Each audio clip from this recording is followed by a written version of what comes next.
부활. 순식간에 일어난 지진 소동에 파수병들은 부들부들 떨기만 했습니다. 어이쿠, 이게 어찌된 일이야? 지진이다. 피하라. 그때 하늘에서 천사가 나타나 무덤 입구를 막고 있던 돌을 굴려내고는 그 위에 앉는 게 아닙니까? 눈처럼 새하얀 옷을 입은 그 얼굴에서는 빛을 뿜어냈습니다. 파랗게 질려 엎드려 있던 파수병들이 한참 만에야 정신을 차리고 일어나 보니 아, 돌문이 없어졌다. 무덤이 텅텅 비어 있잖아. 기겁을 하며 놀란 파수병들이 예루살렘 시내로 달려가 제사장들에게로 왔습니다. 큰일 났습니다. 아니, 무슨 일이냐? 병사들은 방금 무덤에서 일어난 일들을 상세히 말했습니다. 그럴 수가.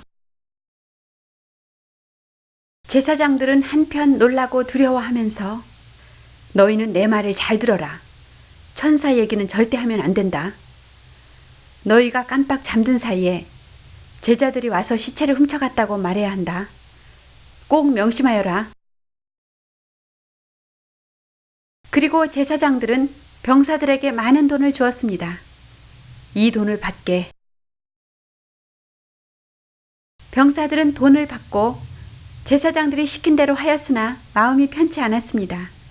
하지만 총독이 알게 된다 해도 우리가 잘 설명하겠다. 한편 막달라 마리아와 예수님을 따르던 여인들이 금요일 밤에 준비해 두었던 향료를 가지고 날이 새기를 기다렸다가 새벽에 무덤으로 갔습니다. 어서 가서 주님 몸에 향료를 발라드리자. 그런데 무덤도를 어떻게 열어야 될지. 막상 무덤에 도착한 그 여자들은 깜짝 놀랐습니다. 아니, 이게 어찌된 일이야? 무덤이 열려 있잖아. 예수님의 시체는 어디 있지? 여자들이 놀라서 서 있는데 눈부시게 빛나는 두 사람의 천사가 곁으로 왔습니다. 깜짝 놀란 여자들은 무릎을 꿇고 절을 했습니다. 겁내지 말아라. 아, 주님의 천사시다. 너희는 예수님을 찾고 있는데 예수님은 여기에 없다. 부활하셨느니라. 너희는 예수님이 사흘 만에 다시 살아나시겠다고 하시던 말씀을 기억하지 않느냐? 오. 여자들은 비로소 정신을 차리고 급히 서둘러 예루살렘으로 달려가서 제자들에게 여러분, 내 말을 들으시오. 주님이 부활하셨어요. 아직 주님을 뵙지 못했지만 천사를 만나 들었어요. 여자들이 흥분한 말을 듣고 베드로와 요한은 무덤을 향해 뛰었습니다. 그들은 주님이 다시 살아남라고 하신 말씀을 까맣게 잊고 있었던 것입니다. 오, 주님이 정말로 다시 살아나셨다면 어서 가서 만나 뵈야지요. 그들이 무덤에 도착해 보니 빈 무덤에 예수님의 시체를 감았던 고운 배만 남아 있었습니다. 아, 정말 주님이 없다. 천사도 안 보이고 어찌된 일일까? 그들은 허탈한 마음으로 무거운 발걸음을 돌려 다른 제자들이 있는 곳으로 돌아왔습니다. 우리는 그동안 주님의 부활을 믿지 않았어. 무덤 앞에 지키고 있었으면 만났을 텐데. 한편 막달라 마리아는 예수님의 무덤을 그대로 버려두어서는 안 되겠다고 생각하여 다시 무덤 앞으로 와서 울고 있었습니다. 마리아는 예수님으로부터 받았던 한이 없는 갖가지 사랑과 감사가 복받쳐 올라와서 울음이 그치지 않았습니다. 예수님이 정말 살아나셨다면 어디에 계실까? 천사의 말이 진정이었을까? 그녀는 갖가지 상념에 잡혀 있었습니다. 그녀는 주님의 시체만이라도 이곳에 계시면 평생 이곳을 지키며 살고 싶었던 것입니다. 흑흑. 한참 만에 마리아는 일어나서 다시 무덤 속을 기웃거렸습니다. 아, 그곳에는 너무나도 아름다운 천사 두 사람이 나란히 앉아 있었습니다. 마리아야, 왜 울고 있느냐? 누군가가 우리 선생님을 다른 곳으로 옮겨갔습니다. 어디로 가셨는지 안타까워서 흑. 마리아가 말을 하면서 이상한 느낌을 받고 뒤를 돌아다 보니 누군가가 바로 자기 곁에서 서 있었습니다. 그러나 마리아는 너무 오래 울었기 때문에 눈이 부어올라 그분을 알아보지 못했습니다. 무덤직인 줄 알았습니다. 왜 울고 있느냐? 누구를 찾고 있느냐? 여보세요. 혹시 당신이 여기 장사 지낸 분을 다른 곳으로 옮겨갔거든. 제발 제가 그분을 모셔가게 해주세요. 마리아야. 주님은 비로소 귀에 익은 음성으로 말했습니다. 마리아는 눈앞이 아찔했습니다. 예수님, 분명 그분은 예수님이었습니다. 오, 주님이셨군요. 그래, 바로 나다. 얼른 가서 제자들에게 이제부터 내가 하늘에 계신 아버지께로 올라간다고 알리거라. 마리아는 기쁨으로 숨을 헐떡이며 달려가 슬픔에 잠겨있는 제자들에게 주님이 살아나셨어요. 정말 살아나셨어요. 무슨 소리냐? 슬픔으로 가슴이 짓눌려 있던 제자들은 갑자기 마리아가 하는 말을 얼른 알아듣지 못했습니다. 잘못 본 게 아니냐? 내가 너무 주님을 생각하다가 환영을 본 게 아니냐? 마리아는 조금 전에 예수님을 알아보지 못했던 일부터 소상히 말했습니다. 제 눈으로 똑똑히 본 거려. 주님께서 제게 나타나서 말씀하셨어요. 그리고 속히 여러분에게 알리라고 하셨어요. 주님은 이제 하늘의 아버지 계신 곳으로 올라가신대요. 설마? 제자들은 며칠 사이에 넋이 다 나간 사람들이 되어 있어서 아직도 멍하기만 했습니다. 우리도 주님을 보았어요. 평안하뇨? 하시고 형제분들께 갈릴리로 가게 하랬어요. 거기서 나를 보리라 하셨어요. 베드로는 차츰 마음을 가다듬었습니다. 내 기억이 왜 이렇게 아득할까?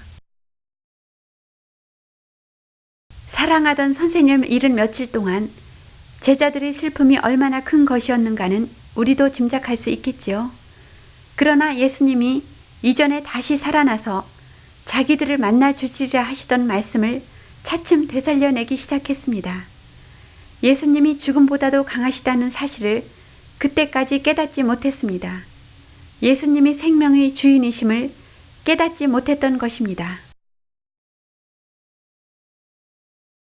예수님이 부활하신 주일 아침, 예루살렘에서 엠마오라는 작은 마을로 가는 길을 두 남자가 걸어가고 있었습니다.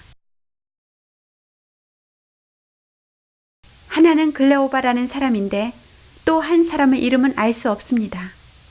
예수님이 부활하셨다니 정말 놀라운 일이야. 걸어가면서 둘은 예수님의 죽으신 일과 그날 아침 일찍 여자들이 무덤에서 본 이상한 사건에 관해 이야기를 할 때였습니다. 너희가 이야기하고 있는 것은 무슨 사연인가? 그분은 바로 예수님이었습니다. 두 사람은 그가 예수님이라고는 생각지 못했습니다.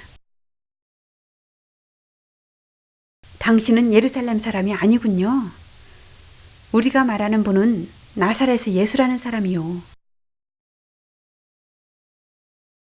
그분은 하나님이 보내신 정말 훌륭한 예언자셨지요. 그런데 우리들이 제사장들이 그분을 십자가에 달아 죽였다오. 두 사람은 슬픈 얼굴로 자초지종을 이야기했습니다. 우리는 그분이 이스라엘의 구주가 되어주시길 바라고 있었는데 그만 돌아가셨소. 오늘이 사흘째 되는 날이지요. 여자들이 오늘 새벽에 무덤에 갔는데 예수님이 부활하셨답니다.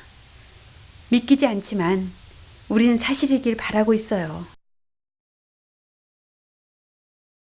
너희는 깨닫지를 못하는구나. 그리스도의 신상에 어떤 일이 일어날 것인가 하는 것은 벌써 아득한 옛날부터 성서에 적혀 있지 않은가? 예언자가 옛날 이 일에 관해 예언한 것을 너희는 알지 못하느냐?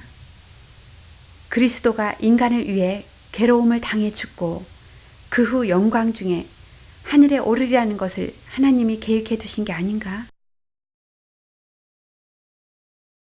그리고 예수님은 성서의 처음부터 차근차근 설명하시고 특히 자신에 관해 예언한 구약 성서의 대목을 알기 쉽게 설명했습니다. 그리고 엠마에 닿을 때까지 이야기를 했습니다. 아하, 당신의 말을 들으니 정말 깨닫게 되는군요. 이제 다 왔으면 그대들의 길을 가시오. 아닙니다. 우리와 함께 가십시다. 벌써 저녁 때입니다. 우리가 묵을 곳에서 쉬어 가십시오. 주님은 그들의 숙소로 함께 들어가셨습니다. 글레오바가 저녁 식사를 준비해서 식탁에 둘러앉았을 때 주님께서는 빵을 들어 아버지여, 일용할 양식을 감사하나이다.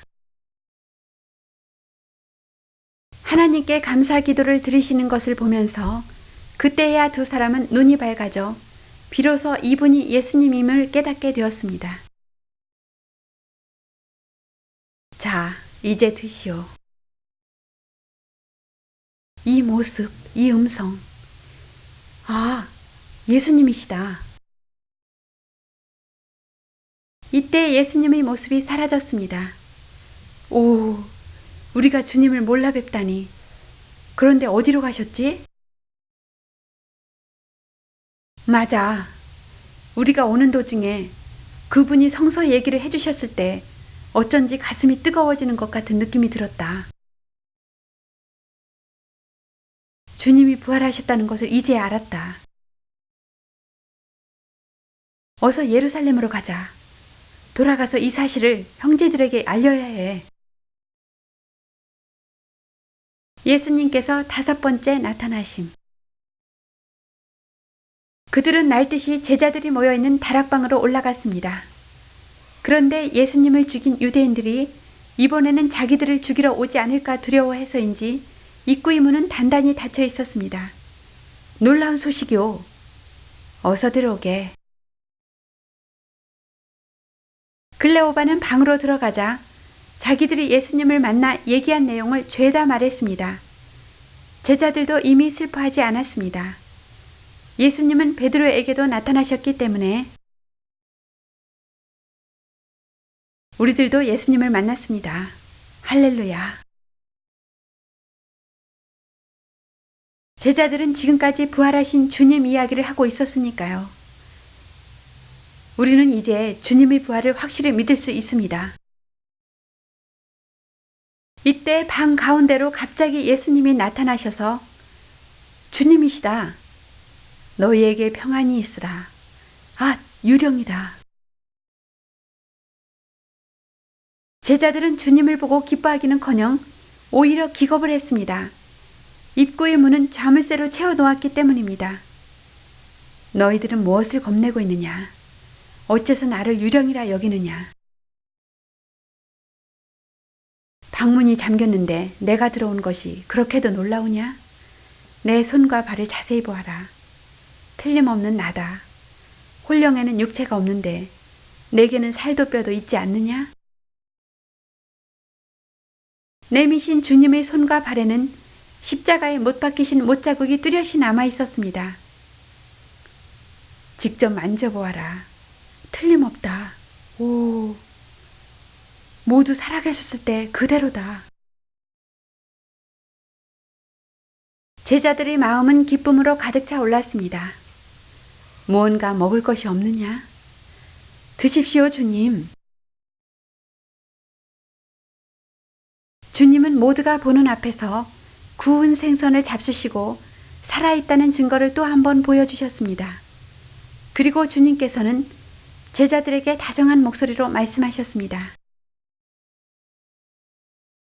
나는 너희에게 성령을 보내겠다. 내가 이전에 너희와 함께 있을 때 나는 성서에 쓰여 있는 대로 고통을 받으며 죽지 않으면 안 된다고 한 말을 기억하고 있느냐? 너희들이 직접 본 이 모든 일들을 전 세계에 전하지 않으면 안 된다. 주님께서는 온 세상 사람들이 죄를 회개하고 용서를 받아 새로운 평안을 얻게 해야 한다고 당부하셨습니다. 제자들은 흐뭇한 표정으로 주님의 말씀에 귀를 기울였습니다. 성령이 내려와 너희에게 힘을 줄 때까지는 예루살렘에 머물러 있거라. 아멘. 예수님이 다락방에 오셨을 때 그 자리에 없었던 도마는 그 후 이 사실을 들었습니다. 우리가 직접 보았다니까. 정말 설마. 나는 그것이 정말 예수님인지 아닌지 못자국을 보고 거기에 내 손가락을 대보고 양옆구리에 내 손을 넣어보지 않고는 믿을 수가 없어. 도마의 의심을 풀어주심. 여드레 가지나 제자들은 다시 그 다락방에 모여 있었습니다. 그때는 도마도 있었으며 방문은 굳게 잠겨 있었습니다. 도마, 자네는 아직도 의심하나? 누가 뭐래도 난 확실한 증거를 봐야겠어. 그런데 이전처럼 갑자기 예수님이 방 한가운데 모습을 나타내시며 너희에게 평안이 있어라. 도마야, 자, 네 손가락을 내밀어 내 손의 못자국에 대보고 내 옆구리를 만져보아라. 도마는 더 의심할 여지가 없었습니다. 오, 내 하나님이여. 너는 날 봤기 때문에 믿느냐? 보지 않고 믿는 자는 복된 자다. 사랑의 확증. 그 후 제자들은 전에 살고 있던 갈릴리로 돌아갔습니다. 베드로는 어부의 생활을 다시 시작했습니다. 베드로는 어느 날 몇 사람의 친구들과 고기를 잡으러 나갔다가 밤새도록 노력했으나 고기를 조금도 잡지 못했습니다. 날이 밝아오자 하는 수 없이 뱃머리를 돌려 언덕을 향해 노를 저었습니다. 날이 샌다. 돌아가자. 이렇게 못 잡아서. 언덕이 가까워지는데 고기가 좀 잡혔느냐? 조금도 잡히지 않습니다. 그렇다면 그물을 배 오른편으로 던져보려무나 아마 많이 잡힐 것이다. 그래서 제자들은 시키는 대로 했습니다. 그리고 그 그물을 끌어올리려고 하니 무거워서 올릴 수가 없을 지경이었습니다. 기적이다. 밤새도록 잡히지 않던 고기가 이렇게 많이 잡히다니.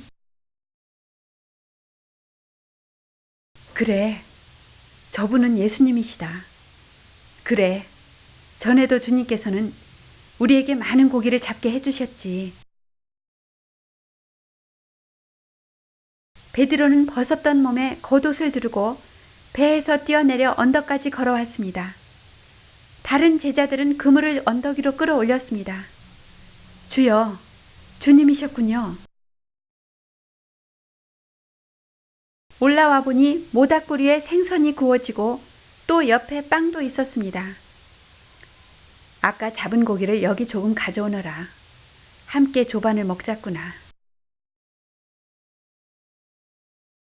모두들 배가 고프던 참이라 맛있게 먹었습니다. 베드로야, 네가 이 사람들보다 나를 사랑하느냐? 네, 그렇습니다. 주님을 사랑하는 것을 주님은 아십니다. 내 어린 양을 먹여라. 예, 주님. 예수님은 이와 같은 질문을 3번씩이나 베드로에게 하셨습니다. 주님께서 3번째 질문을 하셨을 때 요한의 아들 시몬아, 네가 나를 사랑하느냐? 왜 같은 질문을 3번씩 하실까? 재판 때 자기가 예수님을 3번이나 모른다고 했기 때문인가 하여 마음이 무거웠습니다. 그러나 주님은 모든 것을 알고 계십니다. 그러므로 제가 주님을 사랑하는 줄을 주님은 아십니다. 예수님은 베드로의 사랑이 확고한 것을 아셨습니다. 내 양을 먹여라. 내 양무리를 치되 부득이함으로 하지 말고 오직 하나님의 뜻을 쫓아 자원함으로 하며 더러운 일을 위하여 하지 말고 오직 즐거운 뜻으로 하며 맡겨온 자들에게 주장하는 자세를 하지 말고 오직 양무리의 본이 되라. 주님께서는 아직도 나를 믿지 못하시나 보구나. 예수님의 승천. 예수님은 하늘나라로 올라가시기 전에 앞으로 제자들이 행해야 할 일에 관해서 많은 말씀을 하셨습니다. 며칠 후 11명의 제자들이 갈릴리의 어느 산으로 올라갔습니다. 이날 주님은 제자들에게 중대한 소명을 맡기셨습니다. 이제부터 너희는 가서 모든 민족을 제자로 삼아 아버지와 아들과 성령의 이름으로 세례를 주고 내가 너희에게 가르친 모든 것을 또한 그들에게 가르쳐 지키게 하여라. 나는 이 세상 끝날까지 너희와 함께 있겠다. 그 후에 예수님은 500여 명의 사람이 모여있는 곳에도 나타나셨고 친동생 야고보에게도 나타나셨습니다. 예수님, 저희들에게 말씀해 주소서.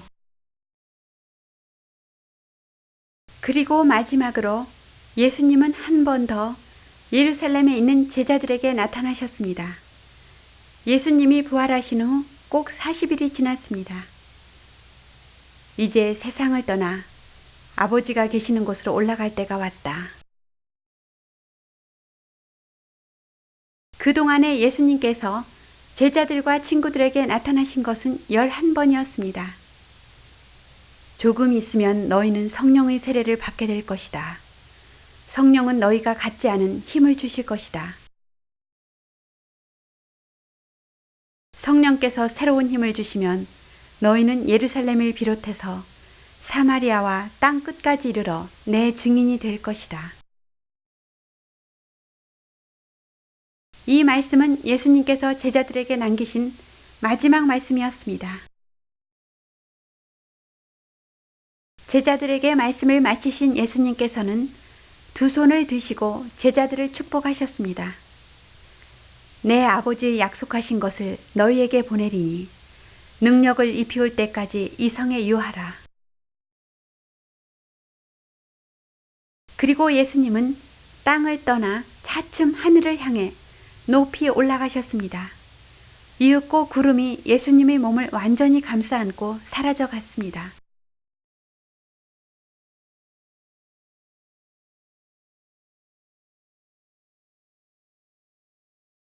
제자들이 언제까지나 하늘만 쳐다보고 있으려니 천사의 음성이 들려왔습니다. 너희는 언제까지나 하늘을 쳐다보고 있느냐? 하늘에 오르신 주님은 너희가 지금 본 것과 똑같은 모습으로 다시 오신다. 제자들은 모두 무릎을 꿇고 하나님을 경배했습니다. 예수님의 생애 가운데서 예수님의 행하신 일을 다 만화로 나타내자면 한 권의 책을 더 만든다 해도 오히려 부족했을 것입니다. 예수의 행하신 일이 이외에도 많으니 만일 낱낱이 기록된다면 이 세상이라도 이 기록된 책을 두기에 부족할 줄 아노라.